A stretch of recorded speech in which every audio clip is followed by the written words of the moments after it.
There are so many fragrances out there, especially designer fragrances, that when you're just starting off your fragrance collection, you have no idea where to start. I was there and I wish that somebody would have helped me and would have said, oh, you should go with these, and then you can figure out what you like. But that's why I'm here to help you guys figure out where to start your fragrance collection. So this is the designer fragrances starter pack. If you guys are new to the fragrance world, you're just starting out, you don't know where to start, you've heard a few names flying around like Dolce & Gabbana Light Blue, Coco Mademoiselle, this, that, but you don't really know, I'm here to tell you what's what. So here in this video, I think we have about 14 or 15 fragrances. We have 5 what I've dubbed modern classics, and then a few of my own recommendations.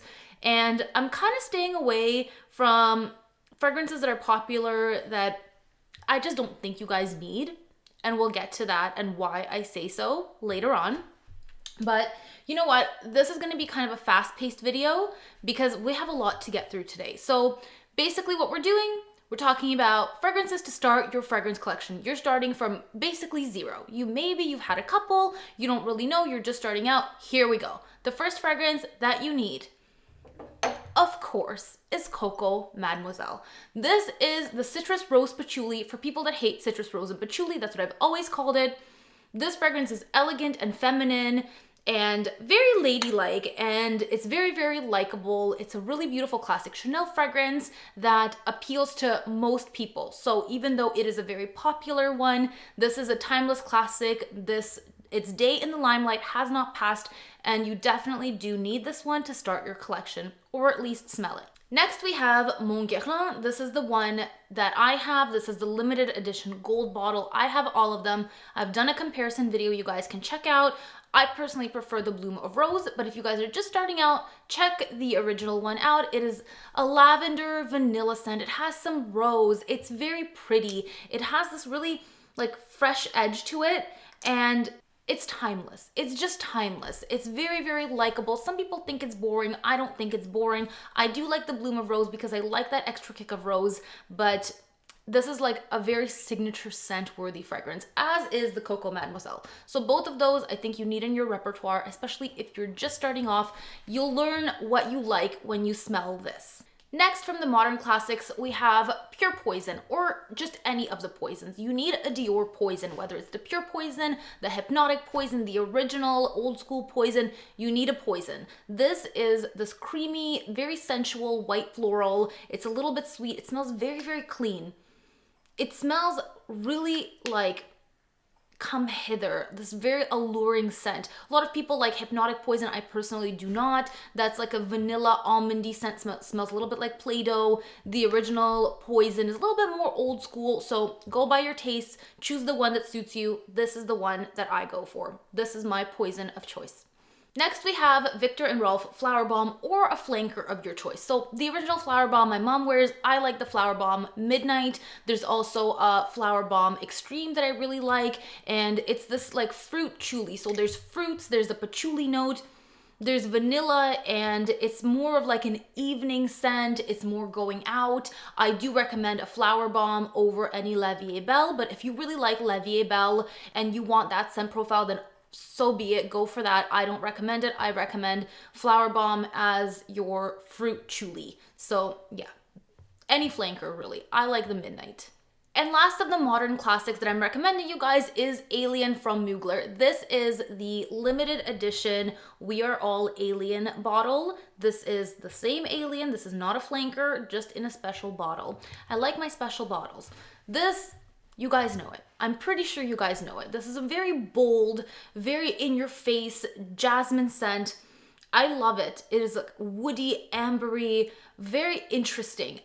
You'll either love it or you'll hate it. So go for Alien or go for Angel. I prefer Alien, so I'm recommending you guys Alien. But that being said, check out both Alien or Angel. Figure out if you're an Alien girl or an Angel girl. So that's from Mugler, one of the modern classics in this list. And now we're gonna move on to my recommendations. So first of my recommendations would be Chloe Nomad. This one I'm really enjoying. I love it for spring, and it's this very fresh oak mossy scent. It smells like you're in a forest eating a yellow plum. That's what this smells like. It's very fresh, it's hippie chic, it's very likable. It's got a little bit of citrus, got a little citrus kick. It's very cheeky and playful, and this one I would definitely recommend you check out. Of all the Chloe fragrances, this is the one. Then for a fresh scent, I was on the verge of recommending you guys Light Blue, but I just think it's so overdone. So I'm not gonna recommend you guys Dolce & Gabbana Light Blue, even though I do have a flanker of it and I enjoy it.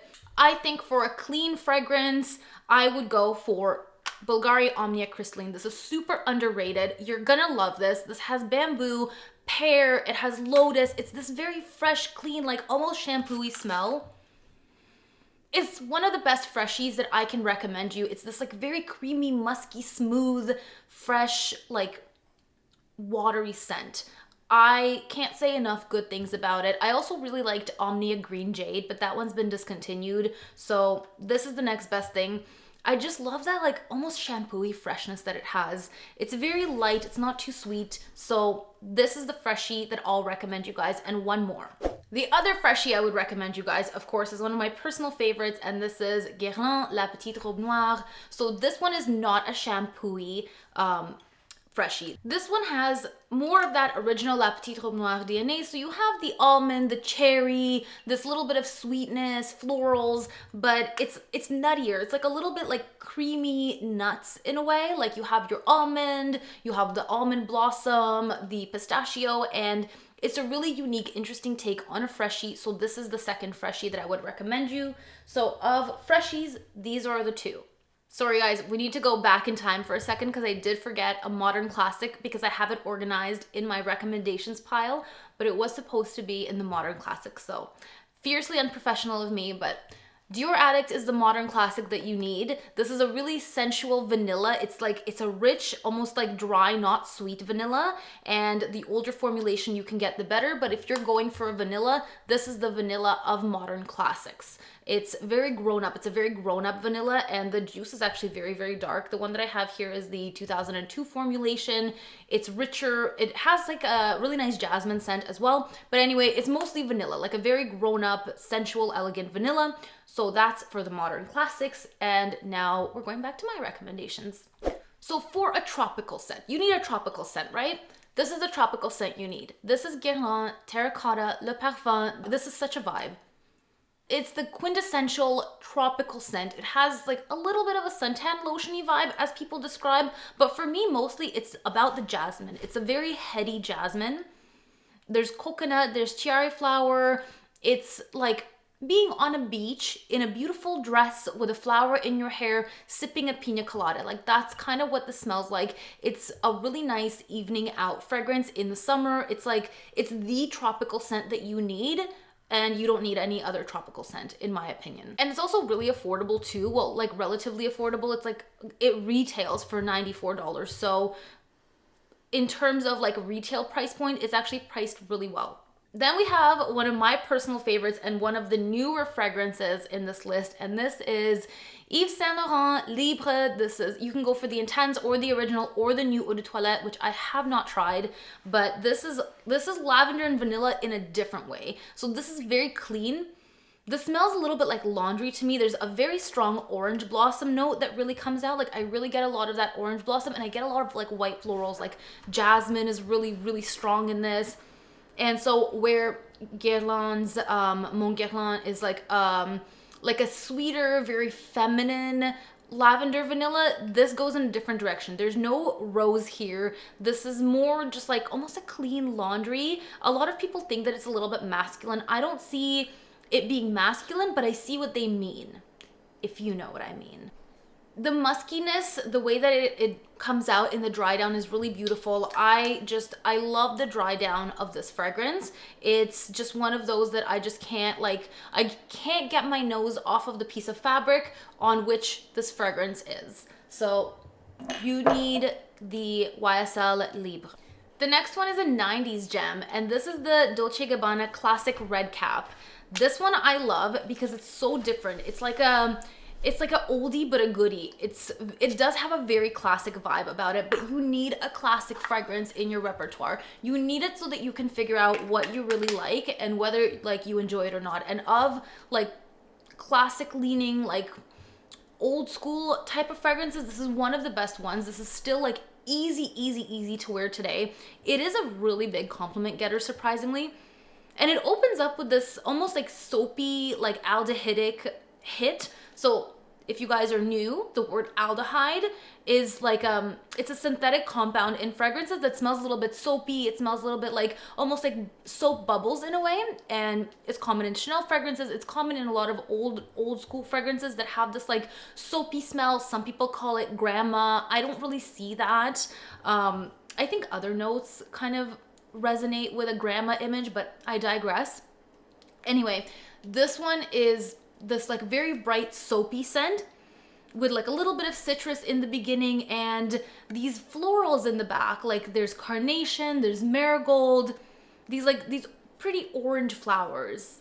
There's some interesting spices, like there's coriander, there's lily, there's a lot of interesting notes. And when it dries down, it becomes very sexy. So the reason why I love this fragrance is for the transition. The opening of this fragrance is completely different than when it dries down. And you need to go on that fragrance journey for your nose. You need to go through that like, oh, this fragrance really changes. And this one is like one of the ones that changes the most that I know of. And it just dries down to the most like beautiful, musky, woody vanilla scent. Like you just need to experience it. Then we have my personal favorite vanilla. So I recommended you guys Dior Addict as the modern classic. This one, YSL Manifesto, is my personal favorite vanilla fragrance. This is very cozy. This has a little bit of a green touch. It's a little bit sweeter. So if you like Dior Addict, you probably will like this too. If you like this, you may not like Dior Addict. So they don't cross over in that way, if you know what I mean.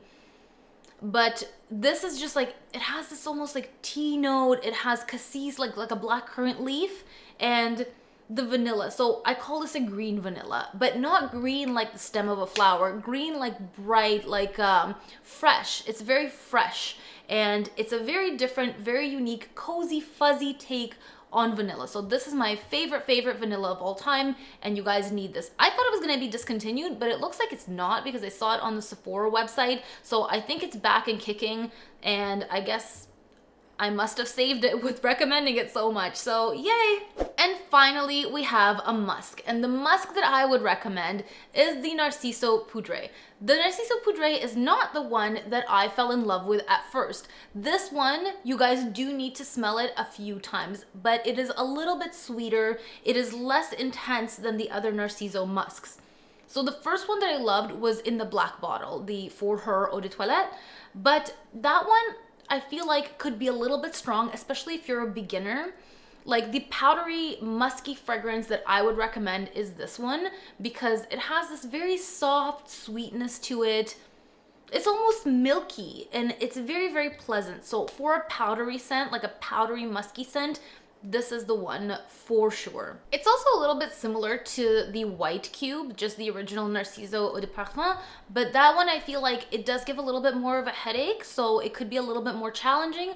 This one is similar. It has those white florals too, that has that pretty musk and the softness, and it's not as intense. So this one I think would be an easier introduction to musky fragrances. So there you have all of my recommendations for you to start your fragrance collection. If you're just starting from square one, these are the ones for you guys to check out and explore and smell. Maybe blind buy. I don't encourage blind buying, but I do it myself. So, you know, if you feel like taking a gamble and just blind buying them, go for it and don't blame me.